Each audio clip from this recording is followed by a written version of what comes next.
it's not that Chris and I don't get on. We get on very well, but sometimes we will definitely see things differently. And Chris might, be really interested in the detail, and I'm like, this isn't the most important part, but to him it is. And to me, it's the creative or the framing or how we talk in content. So for instance, the other day, the team said, right, I'm coming into London. I said, let's give out Neutonics. Bring 300 cans and we give them out at King's Cross.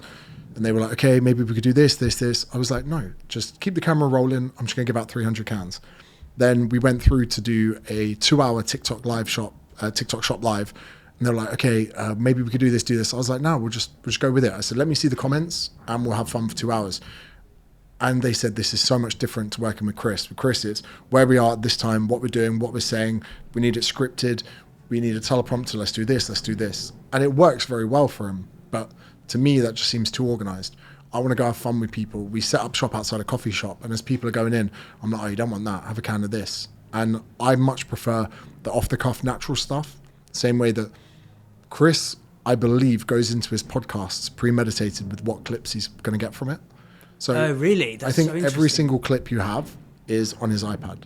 So I believe the strategist will go, I think this title will do well. To get this title to perform, we need to ask this question.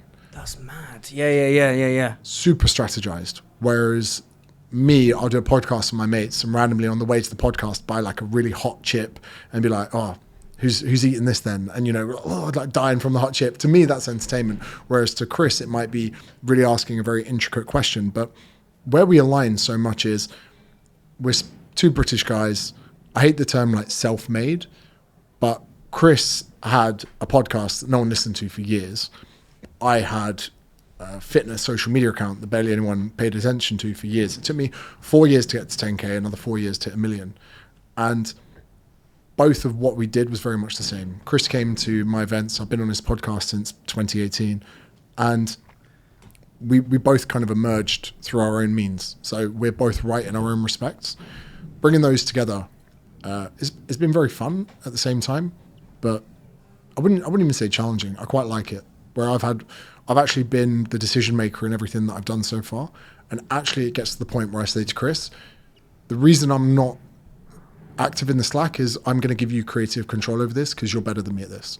So where it is between the research-backed dash, I'm not commenting because I know you know the right answer. And then when it comes to creatives, or actually, interestingly enough, a lot of the stuff I was doing for the brand was using chatbots. And for chatbots at the time, I don't think you can now, you can't collab posts. So to use you choose either to collab the post or to have the automation. You can't have both. So maybe 5 Neutonic posts in a row were all on my own page, not collabed. So Luke messages me, screenshots the homepage and goes, this looks very much like Chris's drink. I can't see your face here. And I knew that was passive aggressive. So as he goes to sleep, I'm like, right, you fucking wanker. So I go there to the gym and we create this creative where I pull up in my car and I bought an Audi R6, which I love. Best car in the world. Don't know if you're into cars that much, but that was the hook. And I said, I start my day pretty much the same day by getting caffeine in, whether it's a cup of coffee, a can of White Monster, or a Neutonic. And the scenes were pulling up in the car, me taking out the Neutonic, me taking out the coffee, me taking out the White Monster. So this meant that I had to go to a petrol station, get the White Monster, go to a coffee shop, get the coffee, go to the gym, get this. I had to get in and out the car for every single shot with that. Then we had to drive around with me sipping each one. I had about 600 milligrams of caffeine this morning. But I knew that creative could be important. And there's another shot in it where I'm walking to the car, then away from the car. And I talk about mental health, where actually, if I don't train in a day, I'm fine.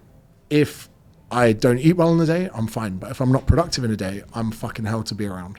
And I've come to realize that being productive on a day is probably the thing that's most sacred to me. So I made that point in the video and I said, whether or not you have a coffee, this product, or a White Monster, you'll pretty much get the same benefits. But if you want to get this, comment the word restart, blah, blah, blah. And within 24 hours, it did 1 million views. And that was my way of being like, fuck you to you guys in there. But it was constructive. Yes. Then again, Chris was moaning at me for not using the Slack, so I made that a video. I said, hey guys, please buy this drink so Chris Williamson will stop abusing me for not reading the Slack messages.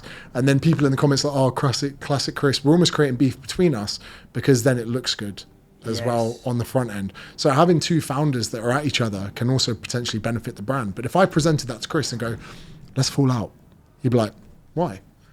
Whereas if I said that to Luke, he goes, brilliant, beef and rappers. Yeah, that's what I was trying to get to, is that tension. How has being in Australia versus the US, like, what's that tension like in terms of building a brand?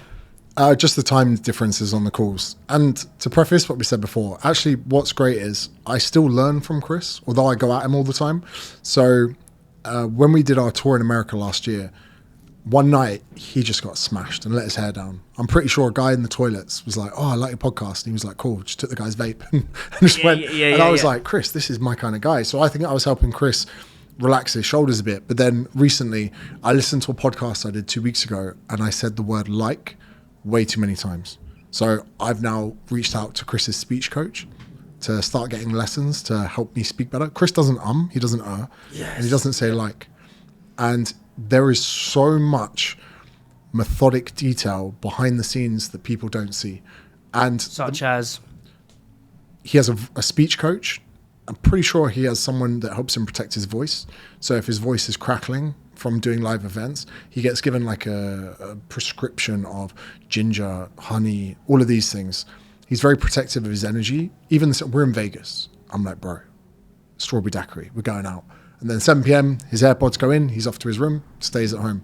I feel like he's got the weight of his world on his shoulders just through how successful he is becoming, which I think could be very difficult. So although I quite like the banter between us of being slightly different, I still need to take my hat off to him a lot of the times, because the way he raises the bar with his intellect and approach to business is sometimes I'm like, oh, fuck, this is impressive. So as much as I love to poke holes in his approach, at the same time I'm also, when you rub alongside someone who's doing better than you, I definitely feel that. And especially when I see some of the numbers that he gets, not only his downloads, not only his views, but some of the financial ones, I'm like, fair play, mate. Espressos is sponsored by supply chain software gurus Unleashed. It talks to your e-com and accounting software. It's helped Islands cut admin time in half, get granular clarity on your margins, know where your stock is, don't miss availability. Brands like Candy Kittens, Tiny Rebel, and Trip all use Unleashed, and so should you.